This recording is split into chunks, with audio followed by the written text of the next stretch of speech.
প্রশ্নটা হলো, এত অভিযোগ থাকা সত্ত্বেও পরপর 3টে টার্ম কিভাবে টিকে গেল তৃণমূল সরকার?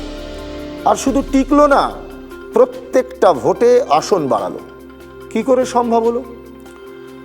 আসলে এ রাজ্যে 2011-র পর থেকে ধীরে ধীরে মমতা বন্দ্যোপাধ্যায় একক রাজনৈতিক মুখ হয়ে দাঁড়িয়েছেন। তিনি দল, দুর্নীতির অভিযোগ, প্রশাসনকে ছাপিয়ে একটা ইমেজ তৈরি করেছেন। সেটা কখনো লড়াকু নেত্রীর, কখনো আবার কেন্দ্রের বিরুদ্ধে দাঁড়িয়ে রাজ্যের স্বার্থ রক্ষাকারীর। অনেক ভোটারই তৃণমূল দলকে নয়, এই ব্যক্তি মমতার ইমেজকে বেছে নেয়।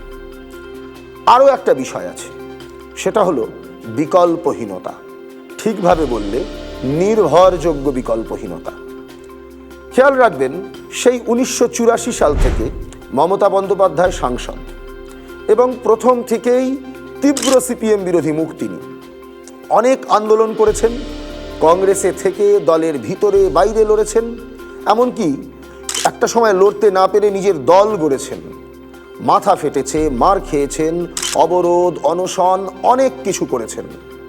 এমনকি হয় এবার নয় নেভারের ডাকও দিয়েছেন। তবুও মানুষের সাড়া পাননি। আসলে বোধহয় তখনও সময় হয়নি, তাই সাড়াটা পাননি। বলছি কারণ সময় যখন হলো, বিকল্প হিসেবে যখন মানুষের ভরসা কুড়োতে পারলেন, তখনই হলেন, সেই মমতাই হলেন। আজকে রাজ্যে যারা বিরোধী, সেই বিজেপি কি ভরসাযোগ্য বিকল্প হিসেবে নিজেকে প্রতিষ্ঠা করতে পেরেছে?